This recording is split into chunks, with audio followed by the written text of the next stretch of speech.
کیا فرماتے ہیں علماء دین و مفتیان شرع متین ان مسائل کے بارے میں؟ مسئلہ نمبر 1، جو زمین ٹھیکے پر دی گئی ہو اور اس کا سالانہ ٹھیکہ نقدی کی صورت میں زمیندار کو ملتا ہے تو اس زمین کی پیداوار پر عشر کسان دے گا یا زمین کا مالک ادا کرے گا؟ مسئلہ نمبر 2، اگر سال میں 2 مرتبہ فصل ہوئی تو کیا دونوں بار عشر ادا کرنا ہوگا؟ مسئلہ نمبر 3، فصل سے کچھ دالوں وغیرہ کو گھر میں استعمال کے لیے رکھ کر بقیہ کو بیچ دیا جاتا ہے تو کیا صرف بیچی جانے والی فصل پر عشر لازم ہوگا یا جو گھر کے لیے رکھ لی ہو اس پر بھی عشر دینا ہوگا؟ بسم اللہ الرحمن الرحیم۔ الجواب بعون الملک الوہاب، اللہم ہدایت الحق والصواب۔ جواب نمبر 1، جس شخص نے زمین ٹھیکے پر لی ہو اور سالانہ ٹھیکہ نقدی کی صورت میں دیتا ہو تو اس زمین سے حاصل ہونے والی فصل کا عشر بھی اسی پر لازم ہوگا، مالک زمین پر اس زمین کا عشر لازم نہیں ہوگا۔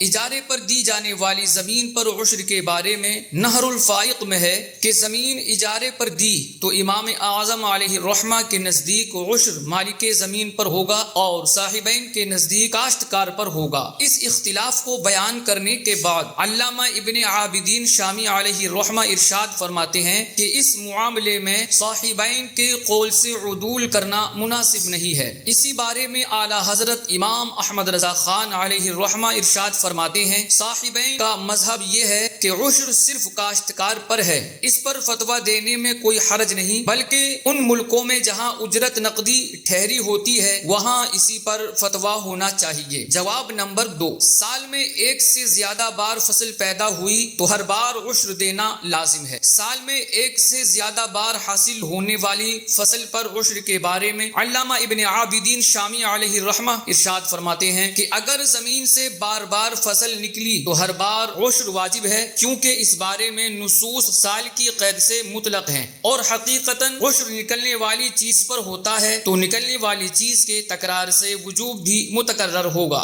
جواب نمبر 3، زمین کی کل پیداوار پر عشر لازم ہوگا، چاہے اسے گھر میں استعمال کے لیے رکھ لیا جائے یا بیچ دیا جائے۔ بہار شریعت میں ہے جس چیز میں عشر یا نصف عشر واجب ہوا اس میں کل پیداوار کا عشر یا نصف عشر لیا جائے گا۔ واللہ اعلم تبارک و تعالی ورسولہ اعلم صلی اللہ علیہ وسلم۔